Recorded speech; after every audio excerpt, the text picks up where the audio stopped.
Ya sudah. Bukan kepada pohon bicaranya. Masa manusia berbicara kepada pohon, kan nggak mungkin toh. Loh, faktanya begini loh kawan.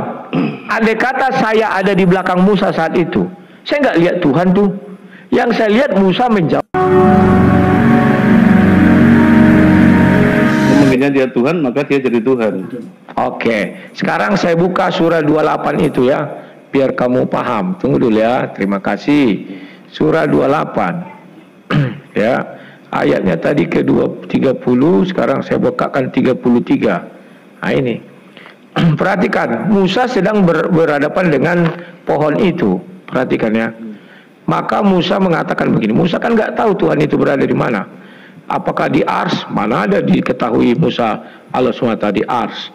Ars itu kepada Nabi Muhammad. Kita baca ayatnya yang ke-33. Dia Musa berkata, ya Tuhan, katanya. Kepada siapa dia berkata ya Tuhan? Sementara Tuhan tidak ada di situ, yang ada pohon. Ya kan? Aku telah membunuh seorang dari golongan mereka, sehingga aku takut mereka akan membunuhku. Jadi kalau kamu mengatakan dalilnya kami tidak menyembah kalian, memang tidak nyembah. Tapi Musa kan mengatakannya Tuhan.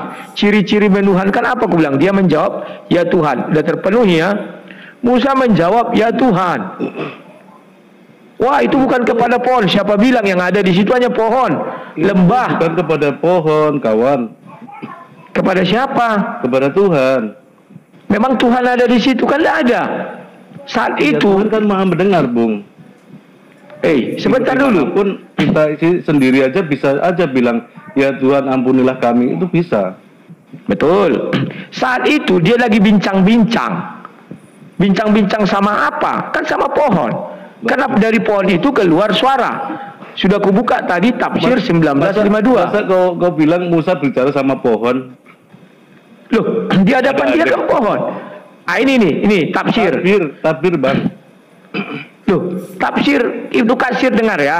Coba aku bilangkan. Yakni yang ada di sebelah kanan Musa saat ia pergi mencari nyala api. Dari api yang dilihatnya itu, ia melihat adanya nyala api, maka ia pergi mencari. Maka ia menjumpai nyala api itu berada di sebelah kanan gunung Sur, yakni sebelah barat di tepi lembah. Lalu Allah mengajak bincang langsung dengannya. Paham, artinya gini Bung.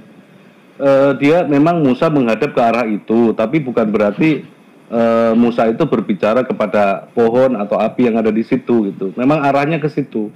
Itu dari tafsirnya gitu. Baik dari tafsir maupun pemahaman Muslim itu semua sepakat seperti itu.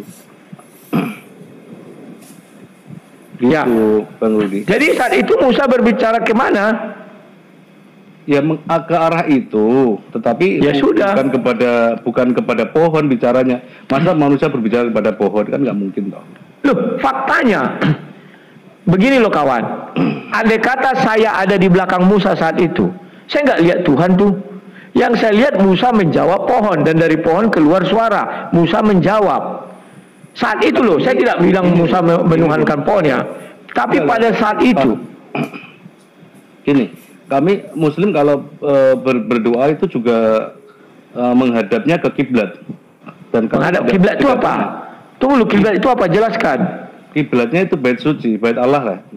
Oh, bukan menghadap ke Ka'bah. Iya, Ka'bah itu. Batu itu ya. Hajar Aswad juga di situ ada. Tuhan tidak menganggapnya batu itu sebagai Tuhan ataupun berdoa atau berbicara pada batu itu, hanya arahnya di situ itu. Tercenter pada satu tempat gitu. Ya, pertanyaan saya, apakah batu Ka'bah itu berbicara sehingga kamu mengarah ke sana seperti Musa? Ya tidaklah, masa batu. Lantas kenapa kamu mengarah ke sana? Tadi kamu menjelaskan Musa menghadap ke situ karena memang disitulah arah api itu, arah suara itu. Sekarang kau menghadap ke Ka'bah. Apakah Ka'bah itu juga berbicara kepadamu sehingga kau menghadap ke sana? Itu kan menurut kami itu menurut perintah Tuhan begitu, hadapkanlah wajahmu ke arah kiblat. Itu dalam hal mentaati arahan atau perintah Tuhan, bukan lantas kita menyembah dan berbicara kepada batu. Bukan, ini sering dipahami orang Kristen seperti itu, Bung. Kami tidak pernah menyembah batu, ya, saya setuju. Ataupun Hajar Aswad. itu enggak. Kamu pernah enggak melihat para penyembah berhala? Ketika kamu berhadapan dengan penyembah berhala, kenapa kamu mengatakan dia menyembah berhala bukan menyembah Tuhan? Coba ceritakan sama saya. Kalau itu gini, Bung. Berhala itu kan bentuknya dari manusia. Bentuk manusia, kepala, ada tubuh. Sebentar. Sekarang bentuknya seperti apa? Batu melengkung, batu bulat. Kan ada di kampung saya itu.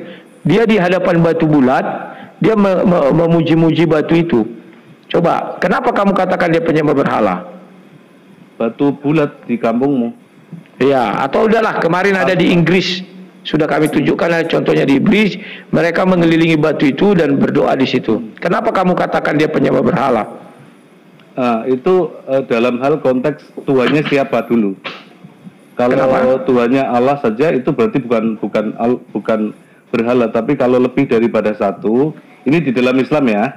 Ya. Maka itu seperti itu, kalau lebih dari satu berarti dalam hal maupun dalam keterhakikatan satu ataupun lebih dari satu secara fisik atau secara oknum itu disebut sebagai berhala. Ya, artinya sekarang dia tidak lebih dari satu aja.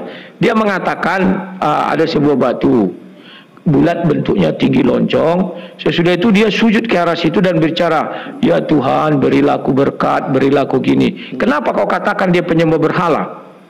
Ya, tadi Tuhannya siapa dia? Ya, Tuhannya Tuhan menurut dia ada Tuhan yang Maha Kuasa, pencipta langit dan bumi. Oke, kalau begitu dia dapat nama atau petunjuk atau agama apa dia? Saya tidak mau kita katakan agama lah, tapi dia penyembah batu itu. Dia sujud ke arah batu itu dan ketika karena bisa jadi gini, Bung, dia menyembahnya animisme. Animisme. Nenek arwah nenek moyang dijadikan pula sebagai Tuhan gitu.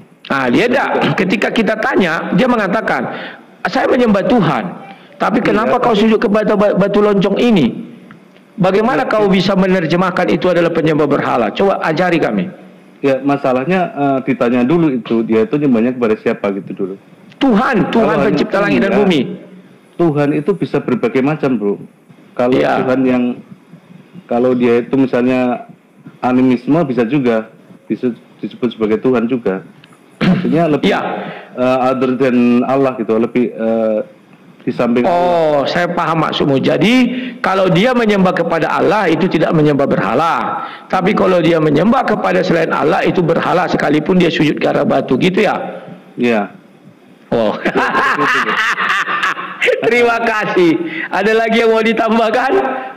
Ya, saya tekankannya di situ, perbedaannya mungkin di situ ya, Bung. Jadi kalau dia misalnya taruhlah dia menyembah seorang animisme, dinamisme itu ya, kalau memang satu, tapi dia Tuhannya itu Tuhan siapa? Apakah Tuhan yang itu merujuk pada Tuhan yang menciptakan langit dan bumi atau tidak? Dia merujuk kepada Tuhan pencipta langit dan bumi, karena semua agama kan mengaku Tuhannya pencipta langit dan bumi. Iya, tapi kan belum tentu juga gitu loh. Asalnya mungkin ada sesuatu. Bagaimana kamu bisa menguji belum tentu? Sama dengan saya nanti mengatakan hal yang sama dengan kamu. Saya katakan belum tentu Tuhan kamu pencipta langit dan bumi. Bagaimana cara mengujinya? Ya, tidak apa-apa. Ya, kita lebih dikaji aja lebih dalam. Siap. Oke, udah ya, gitu aja. Ya, kita aja Bang Rudi. Oke, terima kasih saudaraku. Ini caranya.